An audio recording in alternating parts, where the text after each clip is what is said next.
छात्रों, आज हम आपको त्रिभुज और उसकी सर्वांग समता के बारे में बताएंगे। त्रिभुज, जिसके बारे में पहले भी आप जान चुके हैं, त्रिभुज एक समतलीय आकृति है। 3 प्रतिच्छेदी रेखाओं से घिरी हुई बंद आकृति को त्रिभुज कहते हैं। त्रिभुज में 3 भुजाएं होंगी और 3 कोण होते हैं। तथा सर्वांग समता के बारे में भी जानें। सर्वांग समता है क्या? सर्वांग समता,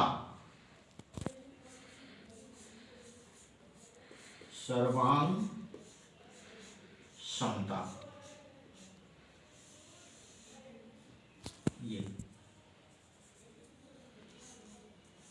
सर्वांग समता या कॉन्ग्रुएंस। पहले हम आपको बताते हैं कुछ ऐसी आकृतियों के बारे में जो सर्वांगसम होती हैं, जैसे रेखाखंड। रेखाखंड की सर्वांग समता, रेखाखंड।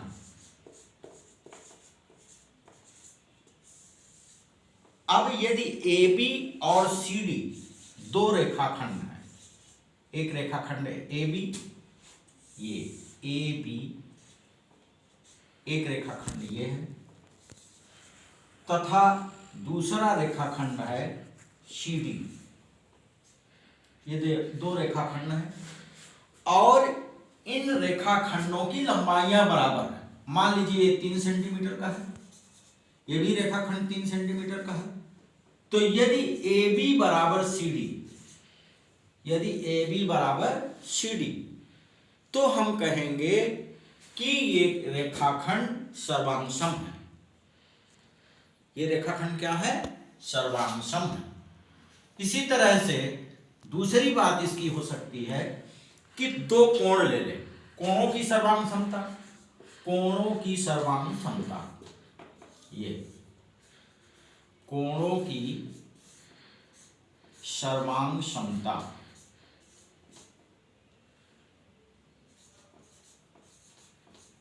ये कॉन्ग्रुएंस ऑफ एंगल्स।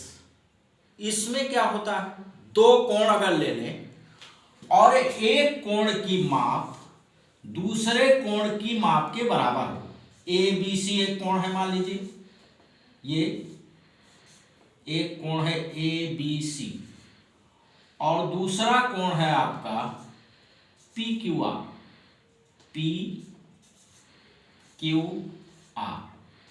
मान लीजिए ये 45 अंश का है और ये भी 45 अंश का है, तो ये दोनों सर्वांगसम कहलाते हैं। यदि कोण ABC बराबर कोण PQR बराबर कोण PQR, तो त्रिभुज कोण सर्वांगसम कहलाते हैं। इसी तरह से आप वृत्तों के बारे में भी कह सकते हैं। यदि हम 2 वृत्त लें और वृत्तों की त्रिज्याएं बराबर हो तो भी वृत्त सर्वांगसम होते हैं। जैसे हम वृत्त ले लें, एक वृत्त है, इस वृत्त की त्रिज्या है 5 सेंटीमीटर और इसका केंद्र है P। दूसरा वृत्त ले लें और इस वृत्त की भी त्रिज्या है 5 सेंटीमीटर। इसी तरह से छात्रों, यदि हम 2 वृत्तों को ले लें और वृत्तों की त्रिज्याएं बराबर तो वृत्त सर्वांगसम होते हैं। जैसे एक वृत्त ये है, इसकी त्रिज्या 5 सेंटीमीटर है और इसका केंद्र P है। दूसरा वृत्त है Q, जिसका केंद्र जो है Q है और त्रिज्या इसकी 5 सेंटीमीटर है। तो ये दोनों वृत्त सर्वांगसम कहलाते हैं। छात्रों, अब आप देखेंगे त्रिभुजों की सर्वांग समता के बारे में कि त्रिभुज कैसे सर्वांगसम होते हैं। देखें, इसमें हम मुख्यतः 4 प्रकार से सर्वांग समता की कंडीशन स्टार्ट। बच्चों, सर्वांग समता की कंडीशंस को समझने के लिए हम मुख्यतः उनको 4 भागों में डिवाइड कर लेते हैं।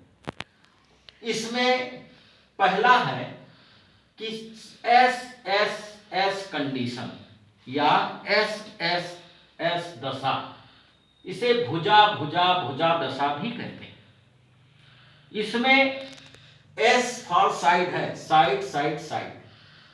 तो यदि हम 2 त्रिभुज लें और 2 त्रिभुजों में पहले त्रिभुज की तीनों भुजाएं दूसरे त्रिभुज की संगत भुजाओं के बराबर हों तो त्रिभुज सर्वांगसम होते हैं। जैसे चित्र में देखें कि यदि AB बराबर PQ, यहां यदि AB बराबर PQ तथा BC बराबर QR एवं AC बराबर PR, AC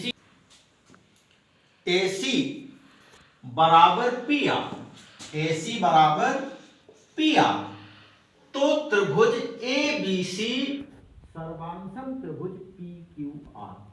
तो त्रिभुज ABC सर्वांगसम त्रिभुज PQR ये सर्वांगसम हो जाएंगे। फिर से जानें आप लोग कि यदि एक त्रिभुज की तीनों भुजाएं दूसरे त्रिभुज की तीनों भुजाओं के बराबर हों तो त्रिभुज सर्वांगसम होते हैं। दूसरी कंडीशन है इसकी SAS कंडीशन या भुजा कोण भुजा कंडीशन। ये भुजा कोण भुजा, साइड एंगल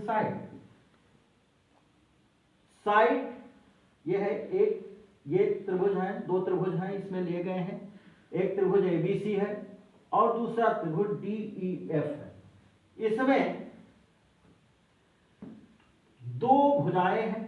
मान लीजिए एक भुजा है ये AB, ये AB भुजा और DE के बराबर है। यदि AB भुजा बराबर DE, ये AB भुजा बराबर DE तथा इसमें पुनः देखें कि